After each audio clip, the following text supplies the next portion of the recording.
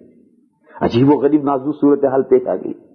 غلام نے ہاتھ جوڑے، بتیری منت سماجت کی اور یہ کہا کہ حضرت اب میرا بیٹھنا اور آپ کا چلنا یہ بہت نامناسب بات ہے، اب تھوڑی سی بات آپ تشریف رکھے میں چلوں۔ فرمایا تو مجھ سے زیادہ کوئی طاقتور تھوڑی ہی ہے اور میں تجھ سے زیادہ کمزور تھوڑی ہوں، میں تجھ سے کمزور ہوتا تو اوپر بیٹھتا اور تو مجھ سے طاقتور ہوتا تو چلتا، تیری اور میری طاقت ایک جیسی ہے، لہذا تو اپنی باری پر اوپر بیٹھ، میں اپنا نکل پکڑ کے چلوں گا۔ چنانچہ نکیل پکڑ کر چلتے چلتے چلتے چلتے چلتے جب قلعے کے قریب پہنچے ہیں تو اوپر سے تیار بیٹھے تھے، تو انہوں نے اوپر سے صرف اتنا ہی پوچھا، غور کر کے دیکھا منظر اور یہ کہا کہ تم دو میں سے امیر کون ہے، اونٹ پر بیٹھا ہوا یا نیچے نکیل پکڑا ہوا؟ تو بتایا گیا کہ یہ نکیل پکڑ کے جو چل رہے ہیں یہ امیر المومنین ہیں۔ انہوں نے اسی وقت قلعے کے سب دروازے کھلوائے، بیت المقدس کے تمام دروازے انہوں نے اسی وقت کھلوا دیے ہیں اور کوئی جنگ وہاں نہیں ہوئی، اور انہوں نے کہا کہ یہی امیر ہے جو ہمارے بیت اس شہر کو فتح کرے گا، اور حضرت عمر اسی حال میں اندر تشریف لے گئے ہیں، اور اندر جو ان کا سب سے بڑا چرچ تھا اس چرچ پر پہنچے چلتے چلتے تو نماز کا وقت ہوا، تو اب نماز پڑھنی ہے، نماز کا ٹائم ہو گیا۔ تو ان پادریوں نے درخواست کی کہ امیر المومنین سے کہ آپ یہاں نماز پڑھ لیں۔ حضرت عمر نے فرمایا نہیں، میں یہاں نماز پڑھوں گا، مسلمان یہاں اپنے حق کا دعویٰ کر لیں گے، لہذا اس چرچ سے ہٹ کر جہاں کوڑی ڈالی جاتی تھی اور سب وہاں ایسی جگہ تھی، وہ جگہ صاف کروائی اور جگہ صاف کروا کر حضرت عمر نے وہاں نماز پڑھی۔ وہ جہاں حضرت عمر نے نماز پڑھی تھی وہاں اس وقت مسجد عمر بنی ہوئی ہے، وہ چرچ الگ ہے اور وہ مسجد عمر وہاں بنی ہوئی ہے۔ اس چرچ میں ان کی درخواست اور ریکویسٹ کے باوجود حضرت عمر نے نماز نہیں پڑھی کہ میں یہاں نماز پڑھوں گا، مسلمان دعویٰ کر لیں گے ہمارے امیر نے نماز پڑھی، تو کوڑی کی جگہ پر جا کر نماز پڑھی اور وہیں مسجد بعد میں بنی۔ تو مجھے تو اس واقعے میں یہ بتانا تھا کہ اگر انصاف نہ ہوتا تو ساری جو ان کی علامتیں تھی وہ علامتیں ساری بگڑ جاتی۔ ان کی علامت یہ تھی کہ جو اس شہر کا فتح کرنے والا امیر ہے وہ اس حال میں آئے گا کہ اس کا غلام اونٹ پر بیٹھا ہوگا اور وہ نکیل پکڑ چل رہا ہوگا۔ دیکھو اس ایک انصاف نے سارا مسئلہ آگے حل کر دیا، اور اگر وہاں نا انصافی ہو جاتی کہ چلو بھائی ٹھیک ہے اب قریب آ گیا شہر، چل غلام تو چل لے، میں اوپر بیٹھتا ہوں، تو سارا مسئلہ ہی بگڑ جاتا ہے. یہ چھوٹی چھوٹی مثالیں ہیں ایسی. اب میں سمجھتا ہوں کہ آپ حضرات سمجھ گئے ہوں گے مسئلے کو اچھی طرح سے. ایسی اب اپنے ذہنوں میں پھیلاتے جاؤ, بہت ساری مثالیں ہیں. یہ ساری مثالیں عدل و انصاف کے تحت میں آتی ہیں, اور اللہ کا یہ حکم ہے کہ انصاف کرو. اگر انصاف کرو گے زندگی اتنی خوشگوار بن جائے گی کہ اس سے زیادہ بہتر کوئی زندگی خوشگوار نہیں بنے گی.